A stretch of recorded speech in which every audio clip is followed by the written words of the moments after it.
BSc second semester chemistry के कुछ important question यहाँ पे हम डिस्कस करेंगे। ये कुछ ऐसे क्वेश्चन हैं जो कि आपके एग्ज़ाम में बार बार पूछे ही जाते हैं। आप इन सारे क्वेश्चन को ज़रूर एक बार लर्न करें। ये सब क्वेश्चन आपके एग्ज़ाम पॉइंट ऑफ व्यू से बहुत इंपॉर्टेंट है। ये आपका पार्ट फर्स्ट है। बहुत जल्द हम पार्ट सेकेंड के कुछ क्वेश्चन को डिस्कस करने वाले हैं। तो अगर हम बात करें एनालिटिक एजेंट पे, कभी कभी इस पर शॉर्ट नोट आता है, लेकिन आपको ये देखना है कि क्वेश्चन कितने मार्क में, कितने वर्ड में पूछा गया है। तो अगर क्वेश्चन 2 मार्क में आया है तो आप सिंपल एनालिटिक एजेंट के बारे में 2-4 लाइन लिखेंगे, और वही बी सेक्शन में आया है तो आप कुछ मेडिसिन के नाम भी लिखेंगे, एनालिटिक मेडिसिन जो होंगी उस तरीके से आप उसको और बड़ा करेंगे। अगर सेक्शन सी में आ जाए तो आप और डीपली उसको लिखेंगे। तो analgesic are the compound which relieve pain and act centrally to increase the capacity to tolerate pain. Analgesic जो कंपाउंड्स होते हैं वो पेन को हमारे रिलीव करते हैं और सेंटरली हमारे सेंटर पे एक्ट करते हैं। जो हमारे कैपेसिटी होती है पेन की उसको क्या करते हैं, इंक्रीज, जो भी बहुत तेज पेन होता है उसको टॉलरेट करते हैं। Analgesic are two drug which change the behaviour response of pain and remove the ability to perceive pain impulses without loss of consciousness. Analgesic agent is a drug which selectivity relieves pain by active in the central nervous system. जो analgesic agents होती हैं इसमें हम ऐसे drug का इस्तेमाल करते हैं जो हमारे पेन्स को रिलीव करने के लिए सेंट्रल नर्वस सिस्टम पे जाके अटैक करती हैं। हमने आपको बताया था कि कोई भी जो भी आप मेडिसिन, जैसे अगर आपको फीवर हुआ है तो आप फीवर की मेडिसिन पैरासीटामॉल लेते हैं तो आपका फीवर ही ठीक होता है। ऐसा नहीं कि आपके बॉडी में कहीं कट गया है फिर या कोई और डिजीज़ है तो वो ठीक कर देगा, ऐसा नहीं होता है। प्रत्येक ड्रग के लिए एक रिसेप्टर सेंटर होता है, वो जाके वहीं पे अटैक करता है। Pain is a warning signal and initially it is protective in nature. Excessive pain may be intolerable and may cause various other discomfort, rise or fall in blood pressure, sinking sensation, sweating, nausea etcetera. Analytic relative pain as a symptoms without affecting it cause. अब हम इसकी classification देखेंगे। अगर question ज़्यादा number में पूछा जाए तभी आप क्लासिफिकेशन लिखेंगे, नहीं तो क्लासिफिकेशन लिखने की कोई भी ज़रूरत नहीं है। आप एस्प्रिन ही लिख देंगे, कोई भी आप लिख देंगे। यहाँ पे नॉन नारकोटिक एनालिटिक होते हैं, नार सेलेक्टिविटी साइक्लोजिनेज इन्हिबिटर्स होते हैं, सैलिसिलेट, एस्प्रिन और डाइफेनोसाल होते हैं। इंडोल डेरिवेटिव्स इंडामेथासिन होते हैं, प्रोपियोनिक एसिड डेरिवेटिव्स होते हैं, आइसोब्यूटेन, नेप्रोक्सिन और एराइल एसिटिक एसिड डेरिवेटिव्स होते हैं जिसमें डिक्लोफेनेक है। Analytic antipyretic and poor anti inflammatory होते हैं। पैरा अमीनो फिनाल डेरिवेटिव्स होते हैं जिसमें हम पैरासीटामॉल्स पढ़ते हैं। तो आप अगर क्वेश्चन बहुत ज़्यादा लॉन्ग में पूछा जाए तो आप बताएंगे पैरासीटामॉल के बारे में, एस्प्रिन के बारे में, इन सारी चीज़ों के बारे में बताएंगे। एंटीपायरेटिक ड्रग, अगर हम बात करें एंटीपायरेटिक ड्रग तो एंटी का मीन्स होता है अगेंस्ट, पायरेटिक का मतलब होता है टेम्परेचर, यानी जो हमारे टेम्परेचर के अगेंस्ट वर्क करें ऐसी ड्रग्स को हम एंटीपायरेटिक कहेंगे। तो antipyretic drugs is a substance which reduce the body temperature in fever. अगर आपको बहुत तेज़ फीवर हो गया है, आपके बॉडी के टेम्परेचर को कम करना है, डायरेक्ट उसको रिड्यूस करना है, कभी कभी आप देखते हैं बहुत हाई फीवर चला जाता है तो उस समय हम एंटीपायरेटिक एजेंट का यूज करते हैं। जो ड्रग यूज करते हैं ये एंटीपायरेटिक ड्रग्स होती हैं। The antipyretic drugs affect the hypothalamic centre of brain. जो हमारी ये सब ड्रग्स होती हैं वो सबसे पहले आपके ब्रेन के हाइपोथैलेमिक सेंटर पे अटैक करती हैं, which in turn activates the dilation of peripheral blood vessels and increase the rate of perspiration which cause the body to lose heat and subsequently lower the body temperature. तो सब आपके blood vessel में जाके जो drug है आपका effect करता है और वहाँ से आपके बॉडी के टेम्परेचर को लूज करता है। Antipyretic agents have no effect on body temperatures when it is in the normal range. अगर आपका बॉडी फीवर ही नहीं है, आप पैरासीटामॉल खाए जा रहे हैं तो ऐसा नहीं है कि जो बॉडी का टेम्परेचर हो जाएगा वो कूल हो जाएगा। आपको फीवर नहीं है, आप बार बार मेडिसिन ले रहे हैं पैरासीटामॉल, तो ऐसा नहीं है कि आपका बॉडी कूल हो जाएगा। जो नॉर्मल टेम्परेचर है उतना रहेगा, दवा इफेक्ट नहीं करेगी, कहीं और जगह जाके होगा। आपने सुना होगा कि जब आप हाई डोज ऑफ पैरासीटामॉल लेते हैं, जब पैरासीटामॉल लेके आते हैं, जैसे क्रोसिन हो गया और भी कई सारे डोलो हो गया, कई सारी पैरासीटामॉल्स आती हैं, तो उस पर लिखा रहता है कि अगर आप इसका ओवरडोज लेते हैं तो आपके लीवर को इन्फेक्ट कर सकता है। तो इसलिए कभी भी पैरासीटामॉल्स अथवा कोई भी मेडिसिन हो उसका हाई डोज आपको नहीं लेना चाहिए। इसीलिए लिखा रहता है कि आप डॉक्टर की प्रिकॉशन से लीजिए, अथवा आप उसमें देखिए कितना डोज आपको लेना है। क्लासिफिकेशन की अगर हम बात करें तो एंटीपायरेटिक में be classified on the basis of their chemical structures. इसके केमिकल स्ट्रक्चर के आधार पे हम एंटीपायरेटिक ड्रग को कई तरीके से क्लासिफाइड करते हैं। अगर आपको स्पीड बहुत ज़्यादा फास्ट लग रही होगी तो आप क्या करिएगा, इसको थोड़ा सा स्लो स्पीड में कर लीजिएगा। आपके पास समय बहुत कम है, तो इसीलिए हम कह रहे हैं कि आप ना एक भी मिनट समय मत बर्बाद करिए। हमेशा ईयरफोन लगाए, कोई भी जहाँ पे भी रहिए, कुछ भी करिए, आप सारे लेक्चर्स को सुनते रहिए। सारी चीज़ों के बारे में आप पूरी तरीके से जानकारी रखिए। कुछ दिन आपके एग्ज़ाम्स टाइम में बहुत इंपॉर्टेंट होते हैं, ठीक है। उतने समय के लिए आप पूरी दुनिया भूल जाइए। अगर आपका रिजल्ट बेटर होगा तभी आपकी सारी चीज़ें अच्छी हो पाएंगी, तो प्लीज़ आप इस बात का विशेष ध्यान रखें। Antipyretic and para amino analogous, जिसमें आपका पैरासीटामॉल और एसिटामिनोफिनॉल आता है, जिसे टाइलेनॉल भी कहते हैं। सैलिसिलिक एसिड डेरिवेटिव्स, जिसमें हम एस्प्रिन पढ़ते हैं, सैलॉल पढ़ते हैं, ये सब क्या है इसमें आते हैं। एनाइल एस्टिक डेरिवेटिव, जिसमें नेप्रोक्सिन है। ज़रूरी नहीं कि आपको सारे लर्न हो, लेकिन आपको सबके डेफिनेशन तो ज़रूर लर्न होने चाहिए। जो ऊपर के इतने पॉइंट है क्लासिफिकेशन के ऊपर, इतने पॉइंट तो आपको याद ही होना चाहिए। और क्वेश्चन अगर लॉन्ग में आया तो आप एस्प्रिन का स्ट्रक्चर बना दीजिए कि एस्प्रिन है, एस्प्रिन के बारे में 2-4 लाइन लिख दीजिए। आपको एस्प्रिन का स्ट्रक्चर पता होना चाहिए, पैरासीटामॉल का पता होना चाहिए, क्लोरामफेनिकॉल का पता होना चाहिए। ये कुछ स्ट्रक्चर ऐसे हैं जो बहुत कॉमन है। अब हम देखते हैं anti inflammatory agents. What is anti inflammatory agent? A drug or substance that reduce inflammation. Inflammation का मतलब है जैसे आपके बॉडी में कहीं लाल चकत्ते पड़ गए, रेडनेस हो गया, स्वेलिंग हो गया एंड पेन हो रहा है, तो वहाँ पे एंटी इन्फ्लेमेटरी एजेंट्स का हम यूज करते हैं जो इन सारी चीज़ों को रिड्यूस करता है in the body. Anti inflammatory agents block certain substance in the body the cause inflammation. जो हम आपके एंटी इन्फ्लेमेटरी एजेंट्स होते हैं, आपकी बॉडी में सर्टेन सब्सटेंस को ब्लॉक कर देते हैं जो इन्फ्लेमेशन को काज करते हैं। They are use to treat many different condition.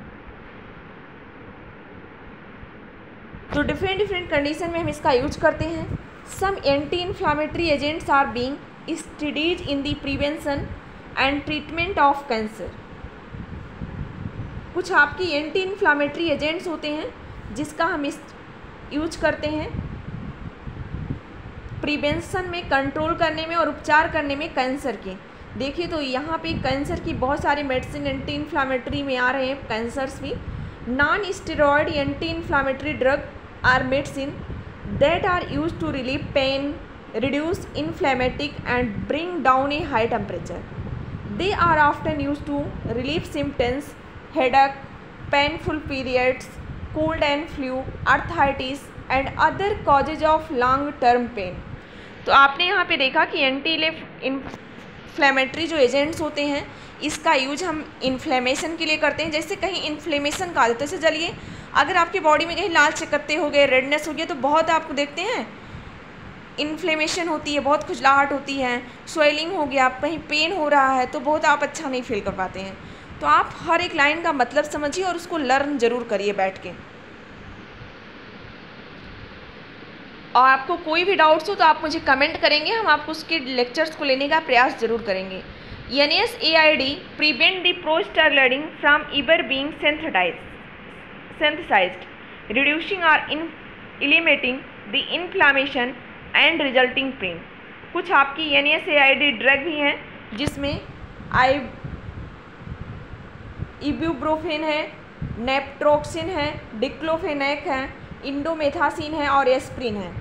कुछ एंटी इन्फ्लेमेटरी फूड्स होते हैं, टमाटोज हो गया, ओलिव ऑयल्स हो गया, ग्रीन लीफ वेजिटेबल्स हो गया जैसे spinach, nuts like almond and walnuts हो गया, fruits such as strawberry, blueberry, cherry and orange.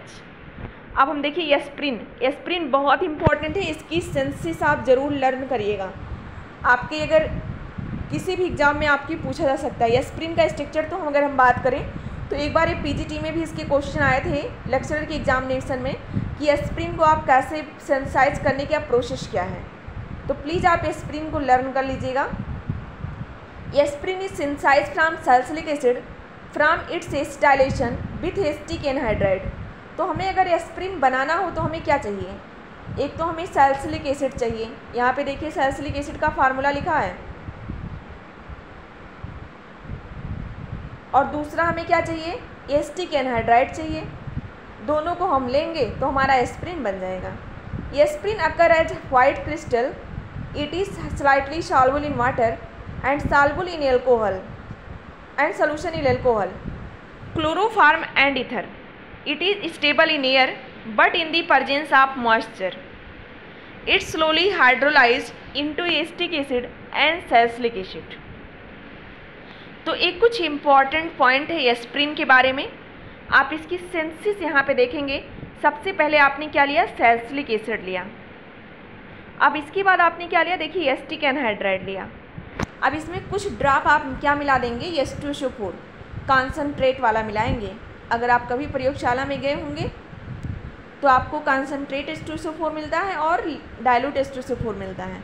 यहाँ से आपका एसिटिक एसिड निकल जाएगा और जो प्रोडक्ट बनेगा वो आपका क्या होगा, एस्प्रिन होगा। क्या होगा, एस्प्रिन होगा। Aspirin is used as antipyretic and anti inflammatory and on analgesic in headache, discomfort and fever due to common cold, muscular pain and itches. Aspirin is safe drug as an antipyretic. Aspirin is used reduce the number of heart attack and thrombic stroke. जो आपका aspirin है इसका हम use करते हैं heart attack को रोकने में एंड थ्रोम्बिक स्ट्रोक को रोकने में। Normally it is administered orally 300 to 650 mg every 4 hours. अगर किसी को बहुत ज़्यादा थोड़ा सा फीवर हो गया, कभी कभी आप एस्प्रिन लेते हैं, तो आप अगर इसको ज़्यादा कंट्रोल करना तो 4-4 घंटे पे आप इसको ले सकते हैं। ऐसा नहीं 1-1 घंटे पे ले ले। तो इसको लेने का क्या रीज़न है, 4-4 घंटे पे आप पैरासीटामॉल दे सकते हैं। अगला हम देखेंगे पैरासीटामॉल, और इसका स्ट्रक्चर्स भी देखेंगे। पैरासीटामॉल्स का स्ट्रक्चर्स क्या होता है। अगर हम बात करें पैरासीटामॉल्स की, तो paracetamol occur as a white odourless slightly bitter crystalline powder. जो आपका पैरासीटामॉल्स है वो आपका वाइट होता है, ऑर्डरलेस होता है, स्लाइटली बिटर क्रिस्टलाइन पाउडर होता है। It is slightly soluble in water and ether and is soluble in boiling water, alcohol and sodium hydroxide.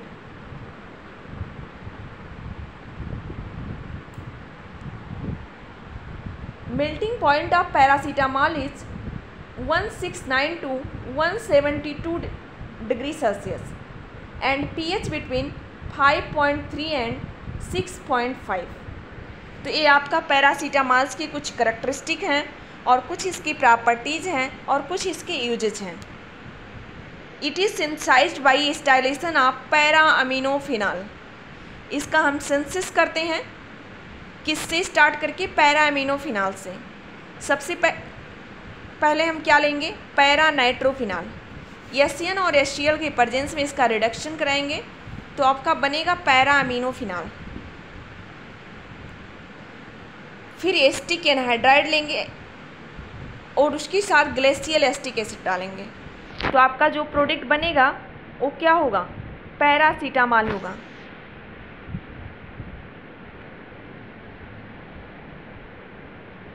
Usage, it is effective in a wide variety of arthritic and rheumatic condition involving musculoskeletal pain as well as pain of headache, myalgia and neuralgia.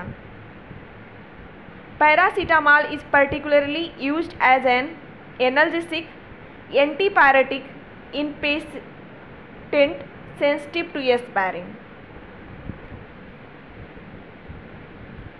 तो ये कुछ आपकी synthesis और usage हैं किसके, paracetamol के। तो आप एस्प्रिन, पैरासीटामॉल बहुत इंपॉर्टेंट है आपके एग्जामिनेशन के लिए। और क्लोरामफेनिकॉल हो गया, एड्स की एक ड्रग मैंने आपको बताई हुई है, वो भी आपके लिए बहुत इंपॉर्टेंट हैं। अब हम सॉलिड स्टेट के कुछ इंपॉर्टेंट क्वेश्चन देखेंगे। सबसे पहले हम बताएंगे सॉलिड स्टेट में क्रिस्टाइन सॉलिड होते हैं और एमार्फस सॉलिड्स होते हैं। तो अगर हम शेप की बात करें, प्रॉपर्टीज़ हम पहले देखेंगे शेप। तो शेप में जो क्रिस्टलाइन का होता है उनका रेगुलर ज्योमेट्रिकल शेप होता है और एक डेफिनेट शेप होता है क्रिस्टलाइन सॉलिड का। लेकिन वहीं पे अगर हम बात करते हैं एमार्फस सॉलिड की, तो they do not have definite geometrical shape. इसीलिए amorphous solid also called the super cooled liquid. कभी कभी क्वेश्चन पूछाता है कि कौन सा सॉलिड जो होता है उसे हम सुपर कूल्ड लिक्विड कहते हैं, तो एमार्फस सॉलिड को सुपर कूल्ड लिक्विड कहते हैं। अगली प्रॉपर्टीज है मेल्टिंग पॉइंट। क्रिस्टलाइन की मेल्टिंग पॉइंट शार्प होती है, डेफिनेट होती है। लेकिन वहीं जो आपका क्या है, एमार्फस होती है, तो उसके पास वाइड रेंज ऑफ टेम्परेचर होता है। क्रिस्टलाइन की कुछ और प्रॉपर्टीज, यहाँ पे आप सारी प्रॉपर्टीज इसकी देख सकते हैं। अब यहाँ पे एक डेफिनेशन है जो आपके एग्जाम में बहुत बार आती है, बार बार पूछी जाती है। What is space lattice. 2 number का क्वेश्चन तो कहिए आपके सारे एग्जाम में आता है, जितने भी यूनिवर्सिटी एग्जामिनेशन हो रहे हैं। तो यहाँ पे क्वेश्चन वेरी वेरी इंपॉर्टेंट है।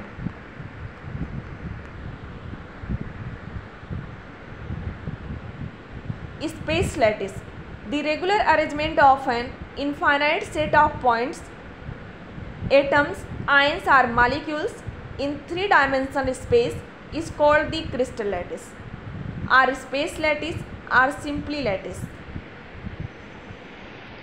अगला हम देखेंगे unit cell. The smallest repeating pattern unit from which the lattice is built is known as unit cell। A crystal consists of definite number of unit cells। ये आपका space lattice है। यहाँ पे आप फिगर देखिए बना सकते हैं, लेकिन आप इन दोनों डेफिनेशन को ज़रूर लर्न करिएगा, स्पेस लैटिस और unit cell.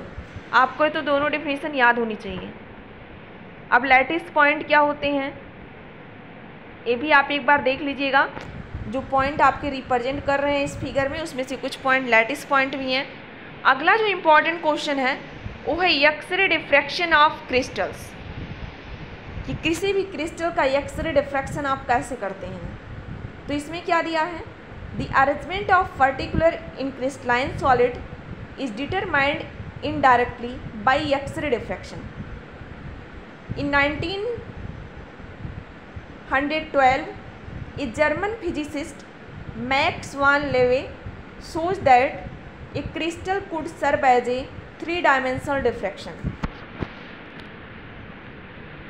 for X-rays, since the wavelength of the X-rays lies in the range of 0.5 to 2.5 angstrom are the same order of interatomic distance is crystal. Thus X-ray are diffracted from the crystal, where ordinary light does not diffracted by the crystal। अब इसका आप derivation करेंगे और इस derivation के लिए आप एक इस तरीके से फिगर बनाएंगे। अब फिगर में देखिए आपको ए बी जेड और बी डैश, एक तो ये आपको बना हुआ मिल रहा है लाइन, दूसरा ए ओ ए डैश, दो डिस्टेंस मिल रहा है। और यहाँ पे एक्स जेड है और यहाँ पे क्या है जेड वाई, दोनों डिस्टेंस को क्या करेंगे ऐड करेंगे। If lambda is the wavelength of incident light be hence, तो एन लेमडा बराबर क्या होगा एक्स जेड बराबर Z Y, where N is the order of the plane number. Since the triangle O X Z, O कहाँ पे है, ओ यहाँ पे है, एक्स यहाँ पे है और जेड, एक ट्राइंगल बन जाएगा ना O X Z, and O Y Z और ओ वाई जेड, यहाँ से भी एक ट्राइंगल बन जाएगा, are congruent, so that n lambda बराबर क्या हो जाएगा 2xz हो जाएगा। From triangle O X Z बराबर साइन थीटा बराबर X Z upon O Z, और एक्स जेड बराबर ओ जेड साइन थीटा, और ओ जेड जो है O और Z, इनकी जो डिस्टेंस है वो क्या है, D है। देखिए यहाँ पे लिखा गया है, एक मिनट, ये O है आपका पॉइंट, ये Z है। O और Z के बीच का जो डिस्टेंस है वो क्या है, D है। तो O और Z की जगह पे आप क्या लिख सकते हैं, D लिख सकते हैं। तो D साइन थीटा, और एक्स जेड की जगह पे क्या लिख सकते हैं, लेमडा लिख सकते हैं। तो एन लेमडा बराबर क्या आ गया, 2D sine theta, 2D sine theta आ गया। अब यहाँ से लेमडा निकालेंगे तो इस तरीके से आप निकाल सकते हैं, और यही इक्वेशन आपका क्या कहलाता है, ब्रेग इक्वेशन कहलाता है। अगला हम देखते हैं important question of polymer. Polymer में अगर हम बात करें तो इसका क्लासिफिकेशन आपको बहुत अच्छे से आना चाहिए। कई बच्चे पूछते हैं कि हम अपने सेमेस्टर एग्जामिनेशन में असाइनमेंट किस पे बनाएं, तो आप पॉलीमर पे भी बना सकते हैं। पॉलीमर का आप पहले डिफिनीशन लिख दीजिए, फिर उसकी क्लासिफिकेशन, कई तरीके से क्लासिफिकेशन किए जाते हैं, उसमें से 2-3 तरीका लिख दीजिए। तो polymers are high molecular mass substance consisting of large number of repeating structures unit derived from simple molecules। आप इस लेक्चर को पूरा 2-3-4 से 5 बार जरूर रिवाइज करें, सोते जगते उठते बैठते, क्योंकि बीएससी सेकेंड सेमेस्टर के साथ साथ आपके जितने भी एग्जामिनेशन यूनिवर्सिटीज़ हो रहे हैं उसमें बहुत इंपॉर्टेंट है। पॉली में से मेनी, मर में से unit are part. They contain macro size molecules and have very high molecular mass of the order 10 की पावर 3 to 10 की power 7 micron। They are also called macromolecules। The simple molecule which combine to give polymer are called monomer। जो ऐसे simple molecules हैं जो combine हो रहे हैं और पॉलीमर को दे रहे हैं, ऐसे मॉलिक्यूल्स को, ऐसे यूनिट्स को हम क्या कहते हैं, मोनोमर कहते हैं। The process by which the simple molecules or monomer are converted into polymer is called polymerisation. एक ऐसी प्रोसेस जिसमें मोनोमर किसमें कन्वर्ट हो रहे हैं, कई सारे मोनोमर की यूनिट आपस में जुड़ रहे हैं, पॉलीमराइज्ड हो रहे हैं, उसी प्रोसेस को हम क्या कहते हैं, पॉलीमराइजेशन कहते हैं। तो आप पॉलीमराइजेशन की डेफिनेशन याद रख लीजिए, the process by which the simple molecules monomers are converted into polymer is called polymerisation. For example, polyethylene are commonly known as polythene. Polythene is a polymer which obtained by its monomer ethylene by the process of polymerisation. अगर ethylene के कई सारे number of molecules आप ले लेते हैं, वो आपस में क्या होंगे, पॉलीमराइज होंगे, और सब पॉलीमराइज होकर किसका निर्माण करेंगे, पॉलीथीन का निर्माण करेंगे, जो कि क्या होंगे, पॉलीमराइज होंगे, पॉलीमर्स कहलाएंगे। अगला डेफिनेशन देखेंगे, होमोमर and copolymer.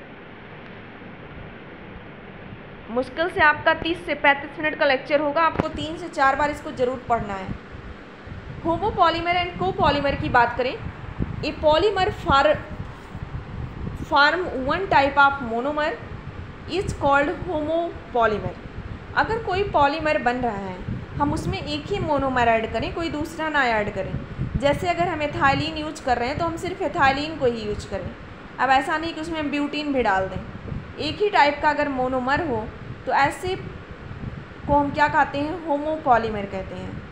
For example, polythene is A homopolymer of ethene. In this the repeating structural unit CS2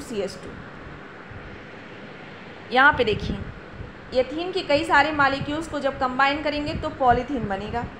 एक ही मोनोमर ले रहे हैं तो इसीलिए होमोपॉलीमर होगा।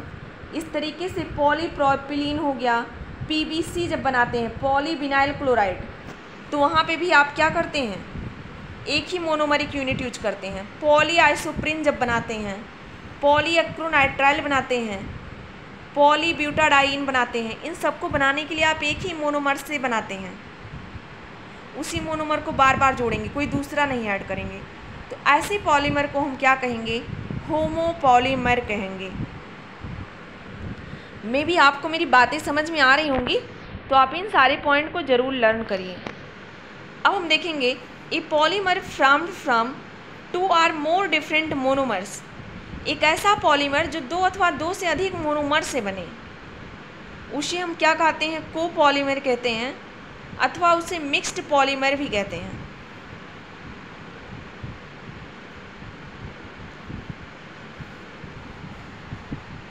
For example, nylon 66 is a polymer of 2 types of monomer.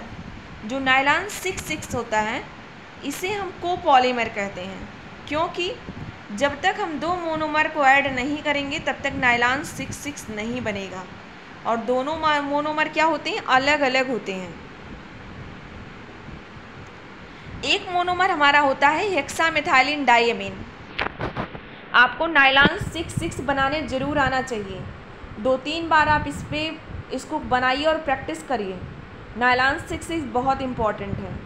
एक तरीके से कोपॉलीमर है, 2 डिफरेंट मोनोमर आपस में जुड़ते हैं।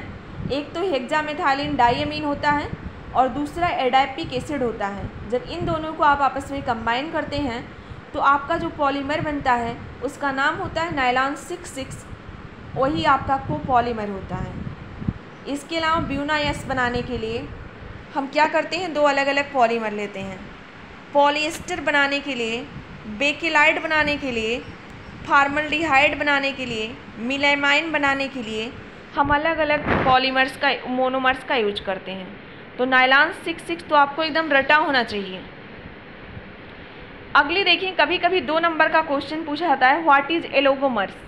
कुछ स्टूडेंट ने इस पर कमेंट, मेरे पास क्वेश्चन भेजा ही था, शायद आयती ने भेजा था क्या, कि मैम ओलिगोमर की डेफिनेशन नोट करा दीजिए। तो यहाँ पे आज हम आपके साथ ओलिगोमर की डेफिनेशन आपके साथ डिस्कस कर रहे हैं।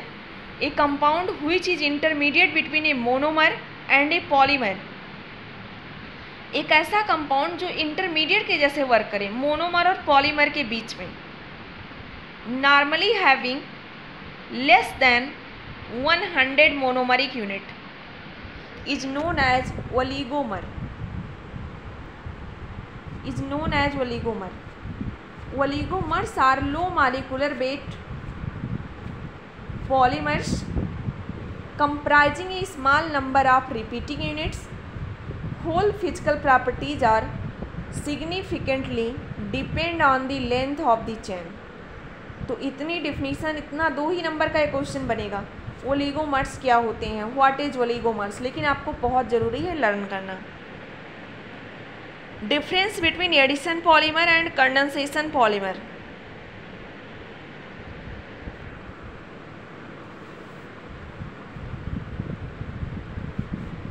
अब देखिए, एडिशन पॉलीमर में कुछ दिया है कि डिफरेंट मोनोमर्स ऐड होंगे from a polymer having same molecular formula of the repeating unit as that of starting monomers.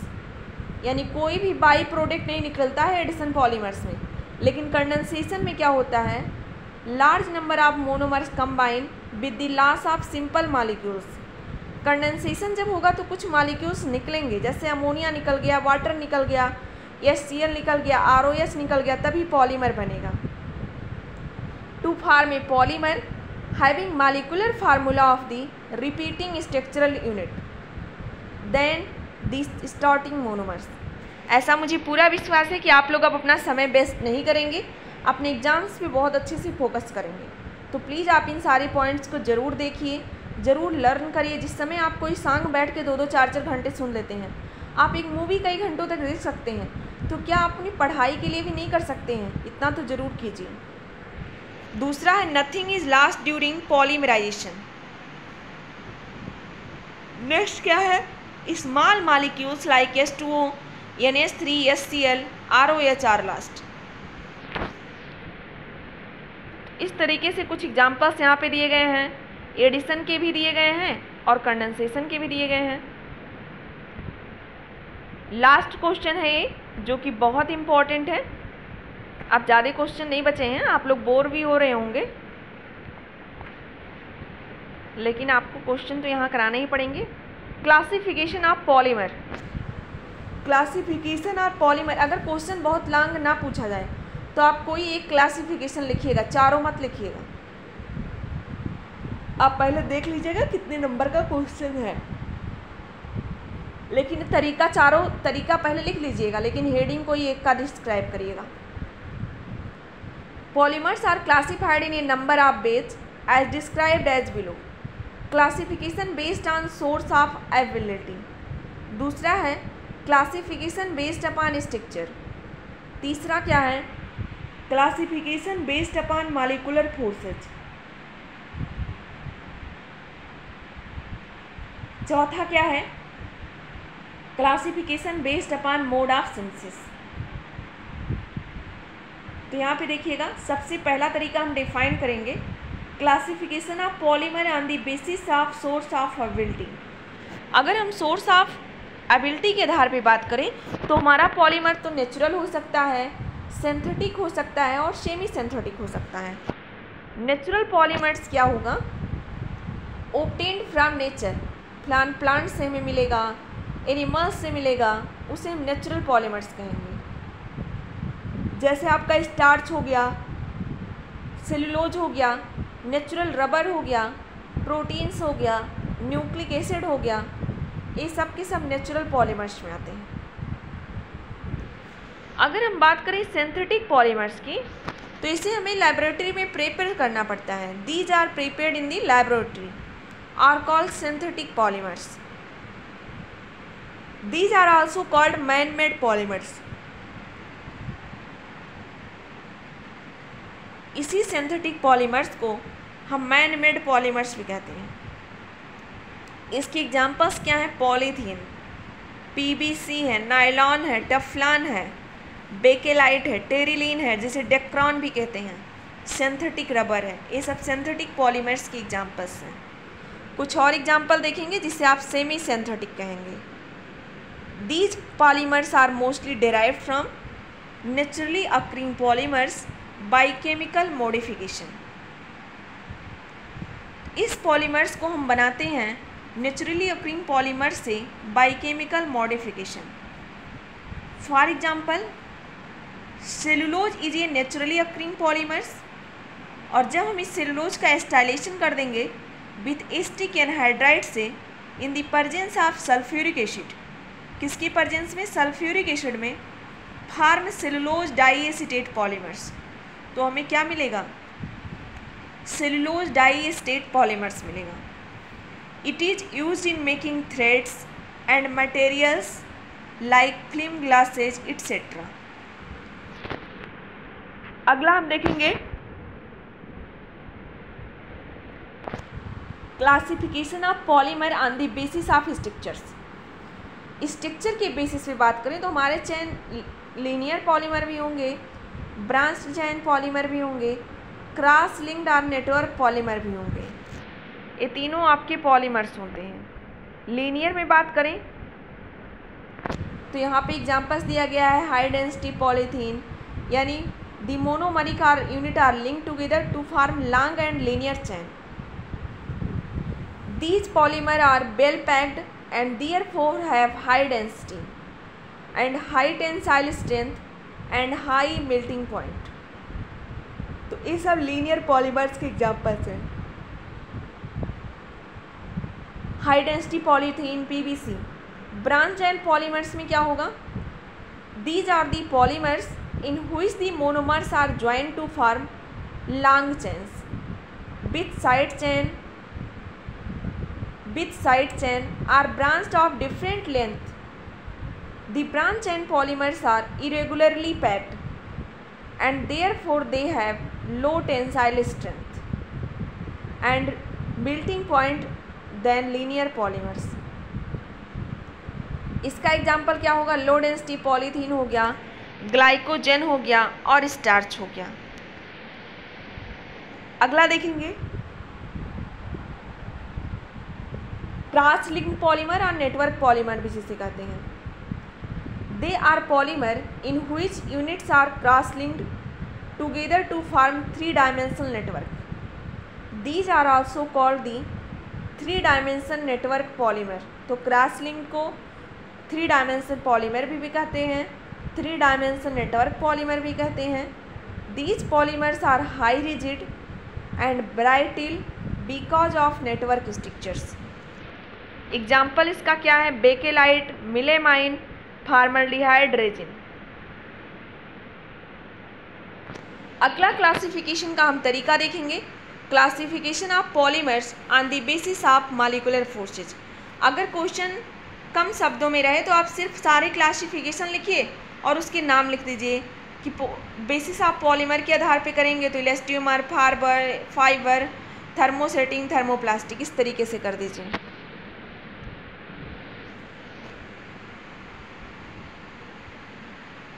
यही चीज़ें इस पे लिखी गई हैं। A large number of application of monopolymer depend upon their mechanical properties such as tensile strength, elasticity, toughness, etc.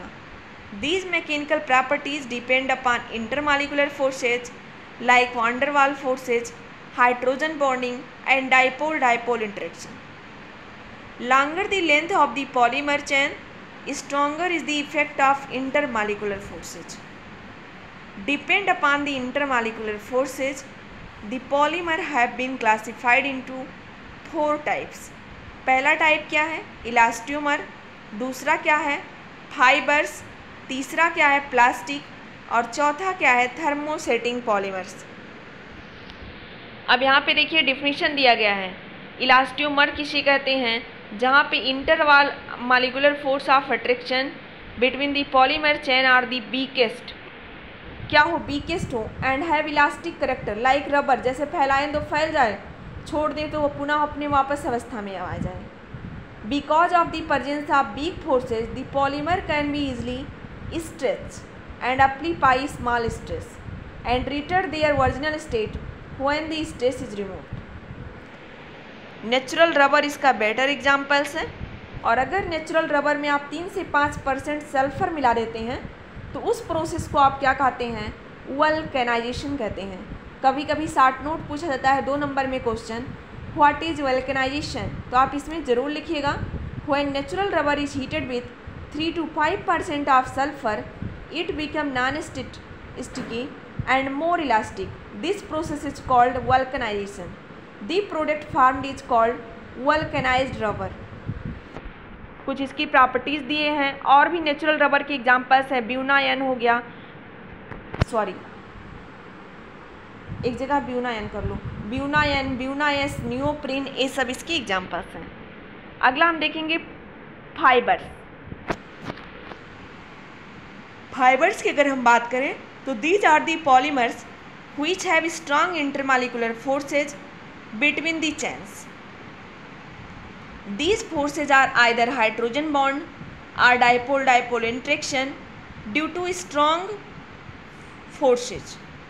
The chains are closely packed and impart crystalline nature. इसके examples क्या होंगे? Nylon 6, terylene, silk etcetera. अब हम बात करेंगे thermoplastic की। तो these are the polymers which can be easily softened repeatedly when heated and hardened. When cool भी little change in their properties. ये सारी चीज़ें आप थर्मोप्लास्टिक में देख सकते हैं, polythene, polystyrene, PVC, Teflon etcetera. Thermosetting की बात करें, ऐसे पॉलीमर होते हैं these polymers which undergo permanent change on heating. Heat कर दोगे तो परमानेंट चेंज आ जाएगा।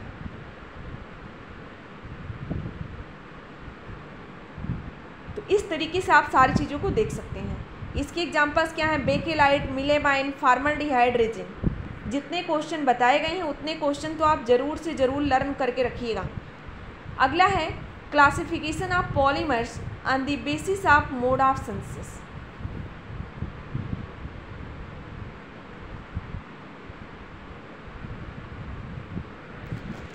एडिशन पॉलीमर देखेंगे और कंडेंसेशन पॉलीमर देखेंगे। Addition polymer formed by the addition of repeated monomers without the elimination of by product. आज बाई प्रोडक्ट के रूप में किसी भी का एलिमिनेशन नहीं होगा, तभी एडिशन पॉलीमर्स होगा। ये छोटे छोटे पॉइंट आपके एग्जाम में बहुत अच्छे से आ सकते हैं। आप ज़रूर पॉलीमर का क्लासिफिकेशन, मेरी बात मानिए तो उसको लर्न कर लीजिए। 2-3 बार आप लिख के चीज़ों को प्रैक्टिस करिए। कोई चीज़ इस दुनिया में नहीं है जो कि असंभव है, अगर आप करने का प्रयास करेंगे तो। In this type of monomer are unsaturated compound passing double और ट्रिपल बॉन्ड। जैसे एथालीन को पॉलीमराइज करेंगे पॉलीथीन बनेगा, पॉलीप्रोपिलीन को आप पॉलीमराइज करेंगे तो पॉलीमर बनेगा। जिसका नाम होगा पॉलीप्रोपिलीन। पॉलीविनाइल क्लोराइड जिसे आप PVC कहते हैं, इसको बनाने के लिए हमें विनाइल क्लोराइड की कई सारी नंबर आप मोनोमर यूनिट लेनी होंगी और आपस में जब वो पॉलीमराइज होंगी तो पॉलीविनाइल क्लोराइड देंगी, जिसे आप PVC कह रहे हैं। नेक्स्ट देखेंगे ओरलान। ओरलान बनाने के लिए हमें पॉलीमराइज करना होगा विनाइल साइनाइड को, जिसे एक्राइलोनाइट्राइल भी कहते हैं। It is used in the synthetic textile fibre in clothing and carpentry.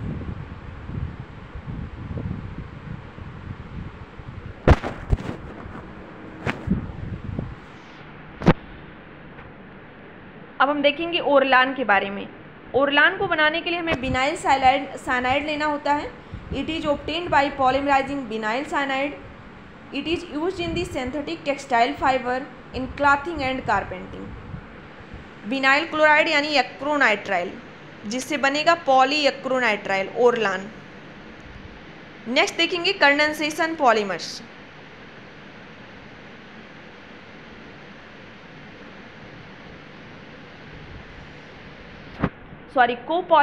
Condensation polymers.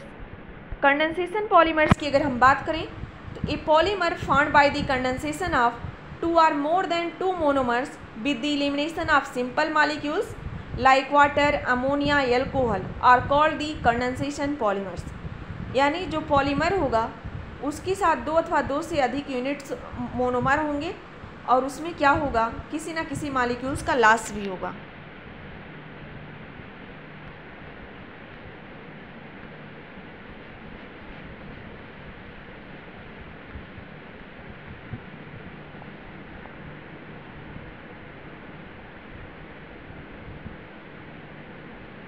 अब इसके आगे जो पार्ट सेकेंड है उसको हम अभी थोड़ी देर बाद डिस्कस करेंगे। Thank you so much to all of you to joining us our session. Thank you so much.